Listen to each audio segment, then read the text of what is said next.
Welcome to the 3 Down Nation podcast. I'm John Hodge, joined by JC Abbott. Today, we're discussing 3 Down Nation's apparently controversial uniform rankings. Over-under win totals for the 2023 CFL season. League Commissioner Randy Ambrosie wanting the CFL to have more swagger. A couple of rookie QB standouts from the preseason. And the Ottawa Redblacks suffering a couple of key injuries. But first, JC, Chad Kelly didn't play in Toronto's first preseason game despite being listed as their starter due to elbow tightness. The team classified it as a precautionary move. He is supposed to start the preseason finale for them on Thursday. Meanwhile, Jeremiah Masoli will not play in either of Ottawa's preseason games, with head coach Bob Dice being non-committal about whether or not Masoli will be ready for the start of the regular season. JC, which quarterback's health concerns you more? There was some red flags thrown up when Kelly didn't play a game that he was supposed to play, but I think that situation is relatively minor by the looks of it. He's going to be good to go. I would be shocked if he didn't get reps in their second preseason game. I think he's going to be healthy for the regular season. But Jeremiah Masoli is a real question mark. And it seems the more and more you hear comments from inside that Red Blacks organization right now, from Bob Dice and from general manager Sean Burke, it doesn't sound like he's going to be ready to go week one. And that was sort of the mark we were all told is, yeah, he's going to be adjusting slowly in training camp. It's going to be a bit of a process, but he's going to be good to go once the regular season starts. It doesn't seem like that's the case anymore. And to me, that's very concerning if you're the Ottawa Redblacks. Now, I'm a big believer in Jeremiah Masoli. I still am. In fact, we recently submitted our ballots for the CFL top 50 players polling on TSN, and Masoli still made my ballot. But there's no question that this is a prove-it year for him because he hasn't been able to stay healthy over the last 3 seasons. And that's not really his fault. No one could have predicted what happened with Garrett Marino last season. But if you're not on the field, that's a real problem when you're a franchise quarterback. So hopefully it's just 1 week missing here for Masoli, and he's back on the field come week 2. But it's starting to become a serious concern for the Ottawa Redblacks. Well, something that I think is easy to forget about Masoli is he's 34 years old. He's going to turn 35 in August. He's somebody who kind of quietly came into the CFL with Edmonton in 2012, was involved in a trade that sent him to the Ticats in 2013. And it took him a number of years, right, to start for this club. He was with the Ticats when Henry Burris was the starter, Zach Collaros was the starter. It took him a while to work up into that first string role. So I think a lot of people assume he's maybe younger than he actually is. And the older you get, the harder it is to bounce back from injuries, right? That's just a well-known fact. And it is concerning, right? The initial outlook for the Red Blacks was that Masoli was going to be ready for the start of training camp. And then that became, well, he'll be ready for the start of the regular season. And now it's become, well, we'd love it if he was ready for the regular season, but we're not quite sure. And that is a huge problem for that team. Nick Arbuckle, I think, is good enough to get you in and out of a few games, but I don't think Nick Arbuckle can take you to the playoffs in this league, even in the East Division. Tyree Adams, who's going to be starting their second and final preseason game, is virtually unproven. He's got great legs, but my goodness, is he ever skinny back there? 6'2", barely 180 pounds. Like, I have serious questions about this team's quarterbacking. And let's also not forget, JC, the context of this situation for the Red Blacks. This franchise, their fans have not seen a victory at home in over a year. Those fans have completely lost their patience, which is not maybe totally fair to the current regime as it's still relatively new. But my point is, this team is not one that is going to have mercy from its fans if they start slowly. Now, one positive, week 1, JC, they get to host the visit the Montreal Alouettes, who are currently at the bottom of our power rankings. That said, week 2, they have to host the Calgary Stampeders, which is not the team that you'd probably optimally host if you're looking to get a win at home. They do have a bye in week 3. I know the TSN panel was speculating that maybe the idea is you rest him for 2 weeks and then you get the bye, you bring him back for week 4. By the way, week 4 they've got Edmonton. That probably is a good week for Masoli to make his debut if it ends up being the case, but I am concerned about this, JC. That is, to me, the answer to this question. I do want to touch on Kelly, though, because it is, to me, always a red flag when a player is listed as a starter and they don't end up seeing the field. And I get that it's preseason, and I get that Ryan Dinwiddie talked about it being precautionary, all that stuff, and good for them for being precautionary with their new franchise guy. But Chad Kelly has had an interesting past. He had some trials, some tribulations. He was dismissed from a college football team. And when you are relied upon to be the guy, which he hasn't for a very long time, like he bounced around in the NFL as a backup for 4 years. He was playing underneath McLeod Bethel Thompson this past season. Being the guy is different. And though Toronto is not the hottest bed, right, in the terms of the CFL, in terms of attention from fans and conversation, all that stuff, having a team on your back is still a lot of pressure. And I'm not saying he didn't live up to that. What I am saying is he needs to do that this upcoming preseason game. The club is hosting the Montreal Alouettes in their preseason finale this week on Thursday. And pardon me, they're hosting the Ottawa Red Blacks. My apologies. They're hosting the Ottawa Red Blacks. I had the wrong week of the schedule pulled up here. They're hosting Ottawa in their preseason finale. He's got to go out there and he's got to give that team and the fans in Toronto some reassurance that he is the guy. I don't think he has to play a lot, but I want to see him play 2-3 series. I want to see him put together at least one really good drive that preferably ends in a touchdown. I agree, and by all accounts, Chad Kelly has looked really, really good in training camp. Our own Ben Grant, of course, was at the Argos double blue scrimmage a couple of last week or so, and Kelly lit it up. I think he was 10 of 12 for like 150 yards and 2 TDs or something ridiculous like that, and in limited action, obviously against his own team. But if he can do something like that, or at least a shortened down version of that in 1 or 2 series in a preseason game, that's going to put a lot of people's minds at ease in Argos Nation, because you're right, we don't know what we're going to get from Chad Kelly. And I think it's a fair assessment to say that this season for Toronto with him at quarterback is either boom or bust, right? There is no middle ground here. Either Chad Kelly is going to show up with his incredible talent and put this team over the top again, and we're talking about a guy who can be an elite quarterback in the CFL, or those problems he's had in his past are going to rear their ugly head. He's going to be unreliable. He's going to create too many turnovers. And we're going to be talking about Toronto finding a veteran quarterback in free agency next off season. There is no in between here. There is no time. It's not as if Chad Kelly is 23 years old, 25 years old, just coming into the league. He's 29. The time is now. This is his moment. He has to seize it, and he cannot afford to miss any time or to have a setback. Trevor Harris will make his much anticipated debut with the Saskatchewan Roughriders on Friday, where he's expected to play between 1 and 2 quarters against the Winnipeg Blue Bombers. Meanwhile, Cody Fajardo is expected to play for the Montreal Alouettes and indicated he'd like to play as much as possible, though head coach Jason Moss will, of course, have the final say. Which debut are you more excited for, Hodge?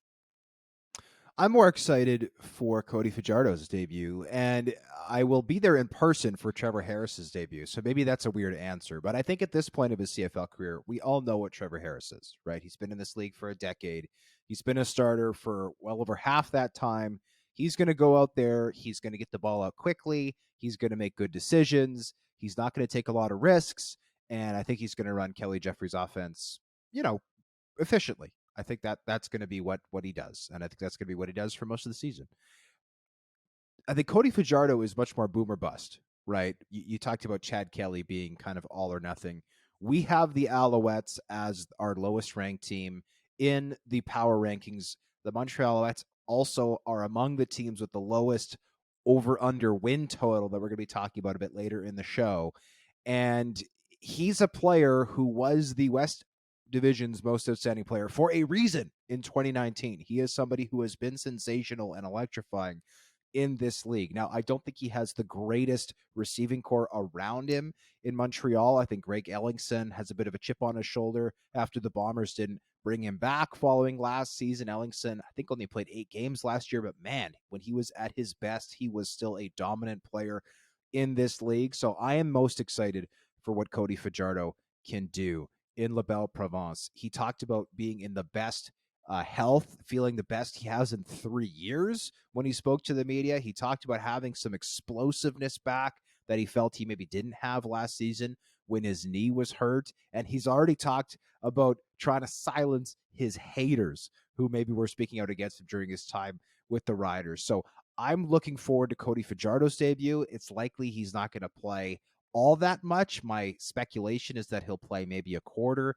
in that preseason finale. But what I want to see from there is I want to see 2019 Cody Fajardo, because if we see 2019 Cody Fajardo, JC, this season and the East Division as a whole got a lot more interesting. If we go out there and we see the same Cody Fajardo who played in Jason Moss's offense in 2022, frankly, I'm not all that excited about what could be happening in, let's just be honest, the bottom half of the East Division in 2023. For me, I'm going to go with Trevor Harris. And the reason why is because I think that offense around him is going to be more of a finished product. And we're going to get more of a window into what that team is going to look like next season. So he can step right in his first couple series, play a quarter, 2 quarters with the starters, his new receiving core, that new Kelly Jeffrey offense. And I think we can get a really solid impression of what that team will look like. You go over to Montreal, and the reality is they're going to be starting a couple of rookies at receiver. Um, those jobs may or may not be won right now. So we'll get a glimpse at who's in the front runner position. But as we've seen in the past, that could change by week 5, right? Guys get an opportunity because of what they did in training camp. They don't cut it. Somebody else comes in, takes that job, looks like a stud.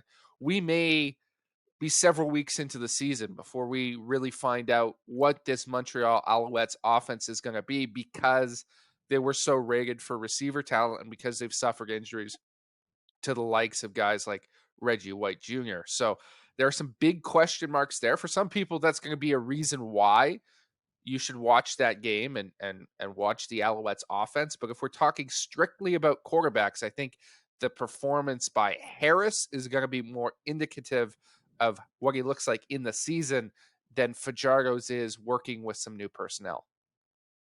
And we're going to talk about this more later in the show, but typically when players are at home or teams are at home, they play a bunch of their veterans.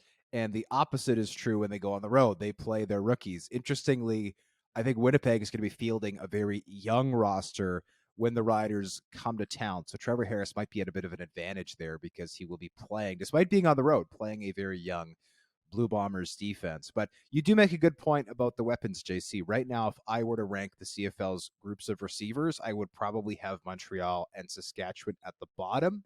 But that doesn't mean that come the midway point of the season, I would say the same thing, right? There's always the possibility of guys popping off the page or guys surprising, right? Like Sean Bain, who was basically just a return specialist with the Calgary Stampeders this past year. I know Trevor Harris has already said he could be a candidate for like breakout player of the year because he is projected to be a starter with the Riders. And, you know, we've seen that happen before in this league. You know, Chad Owens was once just a great returner who never got the chance to play receiver. Brandon Banks, same thing, was a great returner who never got the chance to play receiver. I'm not putting Sean Bain in that category now, but what I am saying is there is precedent for that type of move working out. But going into the year, I don't think they have enough proven targets with either club, and obviously that could make life a little bit more difficult for the guys under center. That being said, both teams should have solid running games. We know the Alouettes have a healthy William Stanback.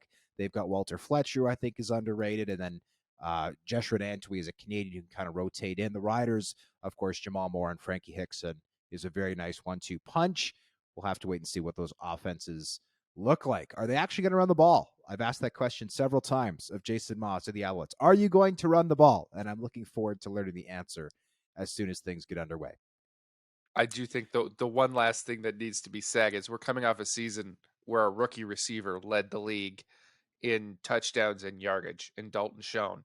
So if Montreal can find the next Dalton Schoen, and that's a big task, they could flip their positioning right quick. They've got a couple of young guys they like, guys like Austin Mack, Tyler Snead, who I've been watching closely this preseason. Maybe one of those guys can step up and change our opinion as well.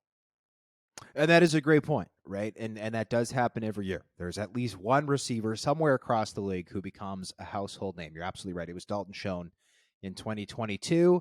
For the Riders and Alouettes' sake, let's hope that it's in one of those two markets in 2023. JC, 3Down Nation took the liberty of ranking all 24 uniforms heading into the CFL season, including 9 home uniforms, 9 away uniforms, and 6 alternate uniforms. The Winnipeg Blue Bombers were featured at the top and bottom of the list, with the alternate jersey they have being at the bottom, 24, and their home jersey being at the very top at number 1.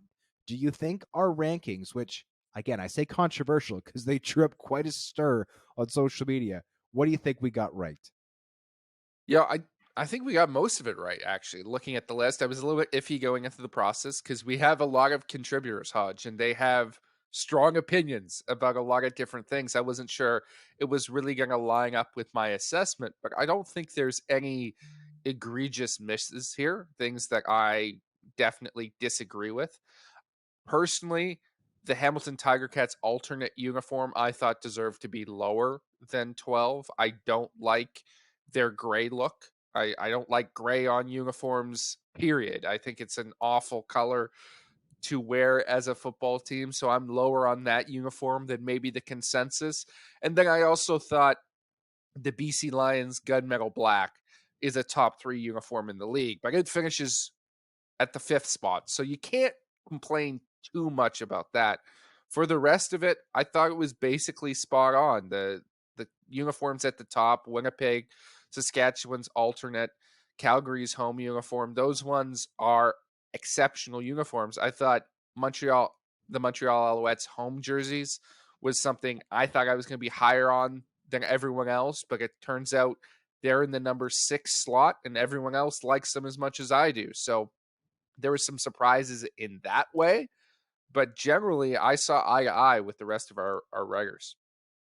Yeah, and and this is reflected in the article, but to reiterate the process, we had all of our contributors score each uniform independently on a scale from 1 to 10. And what we did is we averaged out the score for each uniform and ranked them that way. So this was not just JC and I or Justin Dunk and I or whatever as a small group putting this together. So there's a large group, people from each market reflected, including 2 from Saskatchewan. I know we had a lot of people questioning why the Riders' home and aways were so low, or why the alternates weren't number 1. Well, the Saskatchewan Roughriders alternates were literally number 2 out of 24. That's a pretty darn good number. But anyways, there were, again, I like the way that we went about this. Like you, JC, I thought that I was someone who was in the minority when it came to the Montreal Alouettes home uniforms. I really like them.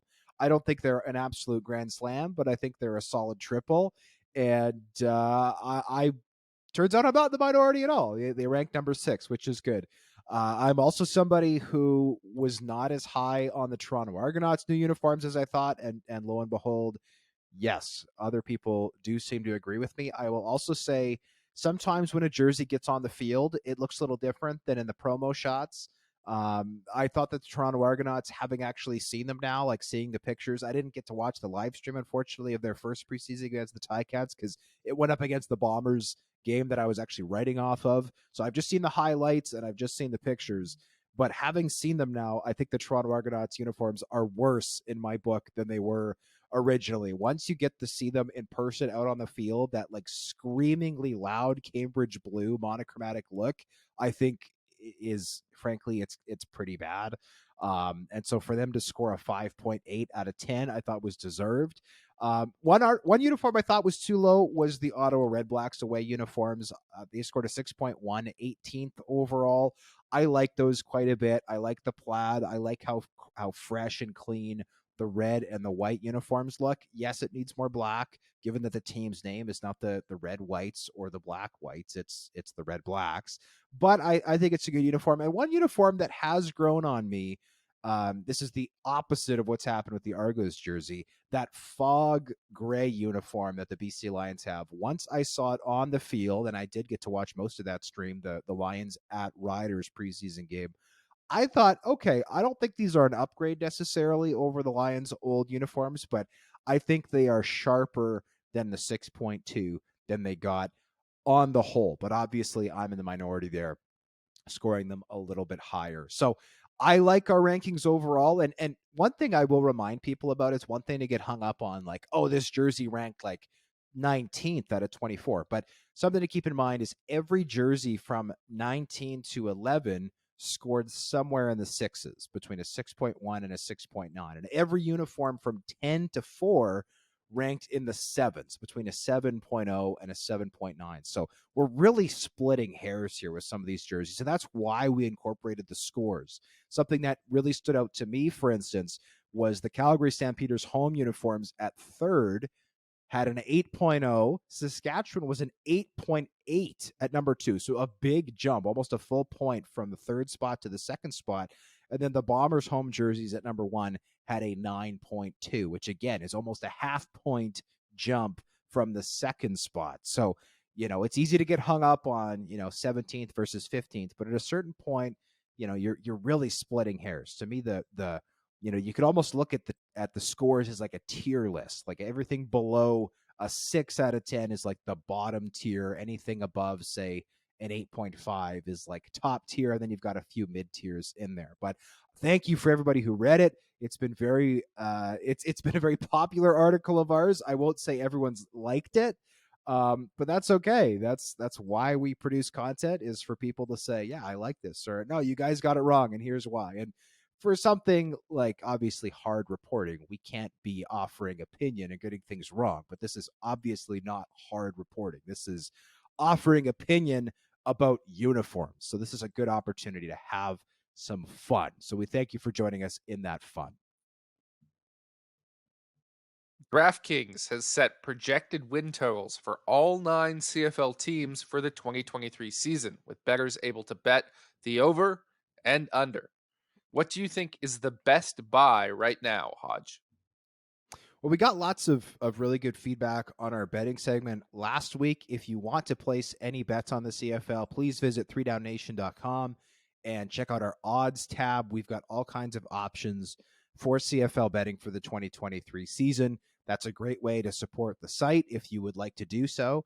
The over-unders right now for DraftKings, I mean, I wrote a column this morning. The Winnipeg Blue Bombers is set as the highest, which I don't think should be a surprise to anyone, given that they've been in the last 3 Grey Cup games. But it's 12.5. That's pretty high. I am taking the over on it. I don't think they're going to get back to 15 wins, but I do see this as a 13-win team. But of course, this is betting, right? And if Zach Collaros tears an ACL in week 1, the chances of Winnipeg hitting that over plummet. So there is risk, of course, when placing any type of long-term, well, any bet in general, but certainly a long-term bet, there is obviously risk. To me, the best bet of this bunch, looking across the league, I would say, for my money, is the Hamilton Tiger Cats under. 10.5 wins is the current line for the Ticats, for a team that I think is under a lot of pressure with the Grey Cup being at home and has a million new pieces, right? Bo Levi Mitchell under center, James Butler in the backfield, Duke Williams as your deep threat receiver, Joel Figueroa as your new franchise left tackle. They've got new pieces all over the place. And also on the defensive side of the ball, Jagger Davis, I mean, is returning after a year away at defensive end. But I think that the secondary is very young. I have big questions about that. I have big questions about the depth at receiver. I have questions about their linebacking core to an extent. I think they're going to miss Javan Santos Knox, who I think is one of the most underrated players in the CFL. Now, I'm not saying for a moment I think the Ticats are going to be bad. I think they are going to be improved from a year ago. But unless they get 2018 Bo Levi Mitchell, who's a player we haven't seen in almost a half decade at this point, I do not see them getting to 11 wins. I see them more as somewhere in the 8 to 10 range. So therefore, I think the under, in my opinion, is a good buy for the Ticats. Yeah, there's some good lines here, I think. I talked about last week on the podcast Edmonton being a good bet for the Grey Cup. I think betting the over on them at 6.5 is a good bet. And if Jeremiah Masoli is healthy, so maybe you want to wait on that one, I think over on Red Black 7.5 is another good bet. But what I'll go with is an under, just like you, Hodge, and that's the Montreal Alouettes at 7.5. Somebody is going to have to be the worst team in the East Division, which, as we all know, tends to be the worst division. And those teams tend to be in the 2, 3, 4 win range. The Alouettes to me look like that team just based on the struggles they've had this offseason. I think Danny Machocha did an admirable job given the circumstance, trying to put his team together with all the ownership controversy that went into free agency, but they just don't look like they have the weapons compared to other franchises in the CFL right now. I think the loss or the retirement of Jamal Roll last week really hurts them on defense. Now they're going to have to find somebody to replace one of their best free agent signings, a guy who is an all-star caliber cornerback. That's going to be a real challenge. And we've already talked about on this podcast, big question marks at receiver. And I've been vocal in the past. I don't think Jason Moss and Cody Fajardo are a good schematic fit. They get along fine, but I don't think their philosophies and their styles of play match up well. So to me, the Alouettes are going to finish at the bottom of the East Division, and they're going to be under 7.5 wins if that happens, almost certainly. One more line I'll touch on that I think would be a potential good buy as the over is the Calgary Stampeders. This is a team that I do think has taken a step back. Well, that's not even an opinion. That's just a fact. They've not won a playoff game in 4 years, 3 seasons now with the COVID canceled year in 2020. The last time they won a playoff game was the Grey Cup in 2018. They lost the West Semi in 19. They lost the West Semi in 2021, and they lost the Semi in 2022. And they lost a couple of those games by big margins, including a 2-touchdown loss this past season to a hobbling Nathan Rourke. Like, you lost to Nathan Rourke on who had 1 foot at the time. So I do have questions about the Stampeders and their overall direction. That being said, I'm not ready to call them a 500 team. Yes, Jake Mayer did not play well in the playoffs this past season. Yes, Jake Mayer did not look fantastic in a very limited sample size in their first preseason game. But to me, this is a team that's going to get the opportunity to beat up on the Edmonton Elks a little bit. I think their defense, like they have some of the best special teams in the league. I think their defense is going to be perfectly solid. I question the decisions they've made personnel wise in their defensive line. Like, I don't see why letting Sean Lemon walk and then signing Julian Hauser to a big contract makes any sense. I don't think Julian Hauser is as good as Sean Lemon. Obviously, the Stamps disagree with me on that. But I mean, Brett Monson is a fantastic defensive coordinator. That defense is going to be ripping. And with the amount that they're going to be able to run the ball, I think they're going to be able to protect it a lot. That's going to keep them from making big mistakes with some good returners they have there. Yes, they lost Sean Bain, but Peyton Logan, I think, is very underrated. To me, the Stampeders are still a 10, maybe 11 win team. I don't see them getting to 12 like they did a year ago, but right now the line is 9.5. That means to hit the under, the Stampeders have to regress by at least 3 wins. I'm just not sure I see that, especially considering Nathan Rourke is no longer in your division and potentially, causing you to have a couple of regular season losses. All due respect to the quarterbacks currently in Vancouver, I'm not ready to bet the under on a team like the Stampeders. So I would be happy to take the over on 9.5. Again, I don't think they're going to win the division. I don't see them as a dominant team, but do I see them as being above 500 still? The answer is yes. Yeah, I think that same argument can happen for the BC Lions as well. I think both of those teams, I look at them and I see 10-win teams, but I'm not sure if I see much more than that. And with the line set at 9.5, you're one bad injury away from, that bet blowing up in your face. So I would stay away from those middle ones personally, just because I think there's going to be some movement and some surprises based entirely on who can stay healthy up at the top of the West Division. And this is something I said on radio this week, and it's something that I still believe is true. Is I do think that overall the parity in the CFL has grown even from last year. I don't think that the bad teams are going to be as bad as they've been. Like last season, we had 2 4-win teams in Ottawa and Edmonton. I don't think anybody's going to win as few as 4 games this season. I think the teams at the bottom will be hitting 5, 6, maybe even 7 wins.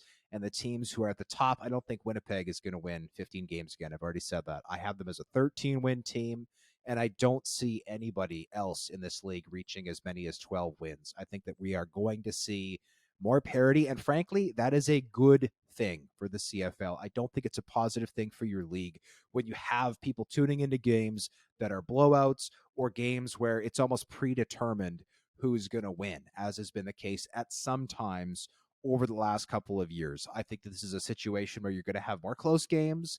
You're going to have teams not getting crazy far ahead in the standings by Labor Day, which we've seen in the past 2 years, or wrapping up their division with 5 or 6 weeks to go. And I also don't think you're going to see teams having the opposite problem where they're eliminated 3 weeks before the season is done. I think you're going to see more competition. And ultimately, that's something I think fans should get excited about, because who doesn't like close races towards the end of the year? I mean, it can get tiring. And as people who produce content about this league, it can become difficult at times, right? When these things are decided early. So this is a positive thing, I think, for everybody. Now, time for Hodge's heritage moment. On this day in 2011, Adam Bighill signed with the BC Lions. The linebacker was a star at Central Washington, though he went unsigned by the NFL due to his lack of size. Bighill won the Grey Cup and the league's most outstanding defensive player award over 6 seasons with the Lions before spending a year with the New Orleans Saints in 2017. He returned to the CFL the following year in 2018 as a member of the Winnipeg Blue Bombers, and has since won 2 more outstanding defensive player awards and 2 more Grey Cups. JC, when I say the name Adam Bighill, what is the first thing that comes to your mind? I think about one of the best linebackers to ever play in the CFL, a surefire Hall of Famer, but most importantly, I think a guy who has demonstrated exactly what an American CFL player should aspire to do and to be. He's come up here, he's put down roots in a Canadian city, he's involved deeply with the community, he's involved as a vice president of the union. And in the off season, he's really focused on building a post football career for himself. And I know a lot of players push back when guys or fans suggest, well, hey, like you really only work half the year, and of course there is training, but there are opportunities for you to work other jobs or to advance your career or to make some money in the off season. And players often complain about that line of thinking, but Adam Bighill has done exactly that. And he's done it at an extremely high level, and he may well be more successful after his Hall of Fame football career than he was during it. And that's a testament to the individual. And I think all players coming into the CFL should look to him as a shining example of how you can use your football career as a platform to get better overall and to really make a life for yourself here in Canada. Yeah, and I'll share this story really quickly. I was at the CFL Combine, as were you, JC, in Edmonton in March, and I walked into the hotel where a lot of the events were happening, and I saw a group of players having dinner. I should say current and former players having dinner. At that table was Solomon Elamimian, the president of the CFLPA, who had just been inducted into the CFL, or it had just been announced that he would be inducted into the CFL, or Canadian Football Hall of Fame, I should say. And so I went up to Solly and I congratulated him. And sitting across from him was Adam Bighill. And one of the things that I thought was, first of all, like it's amazing that Solomon is a first ballot Hall of Famer because those are very, very rare. I think there's only been 25 since the Hall opened some 50 plus years ago. But interestingly, he might not have been the best linebacker having dinner at that table, right? Adam Big Hill and Solomon Elimimian were longtime teammates, which is wild to think about, of course. Team 100, as they were known, 44, 56. But Biggie is just unbelievable what he's been able to do. I don't think that he's always, at least in recent years, been at the very top of his game. And every time I count him out or think, oh, he looks a little slow. He looks like he's maybe lost a step a little bit.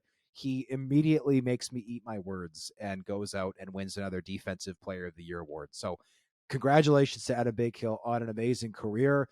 In a 6-time CFL All-Star, 8-time West Division All-Star.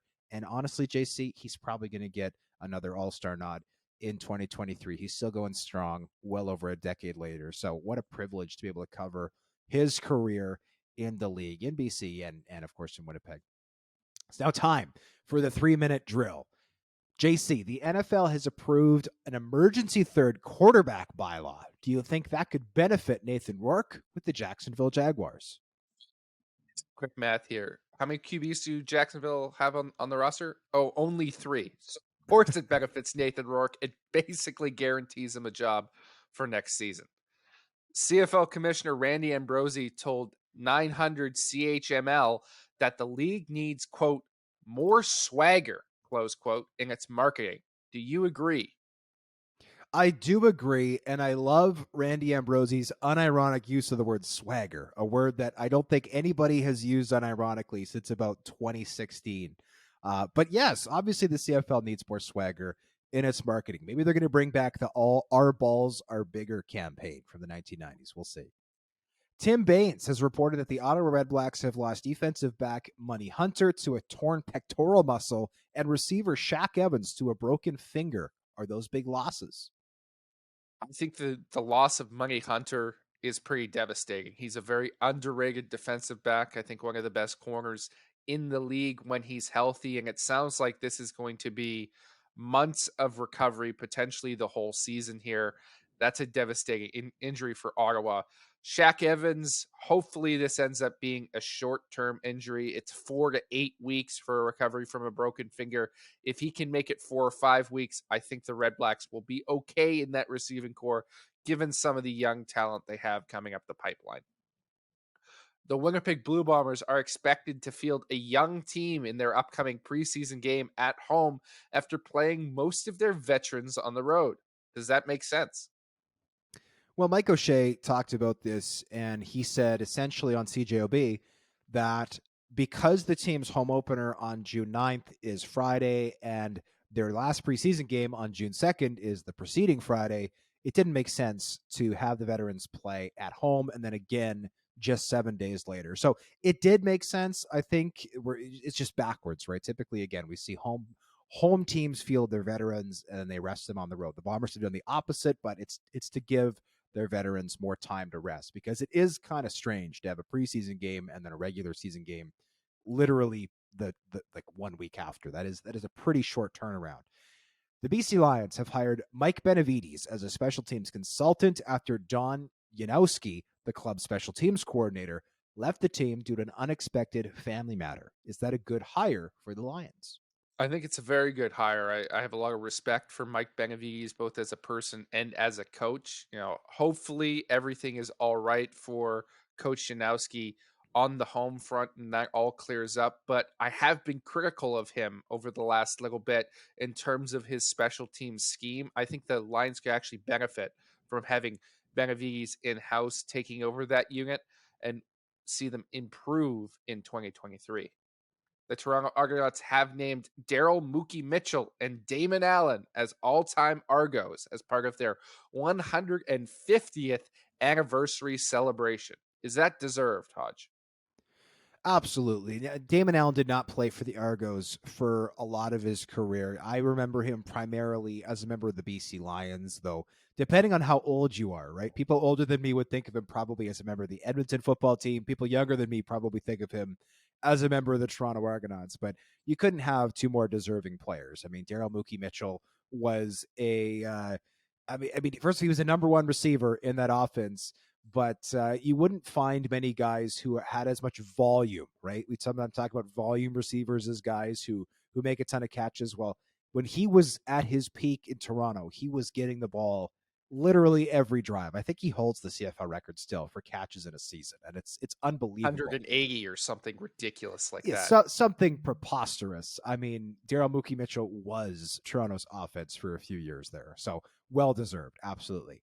Logan Bonner, rookie quarterback, played well for the Calgary Stampeders this past week, while Brian Scott was excellent for the Argos, and Tyrell Pigrome briefly lit it up for the Winnipeg Blue Bombers. Which rookie passer impressed you the most?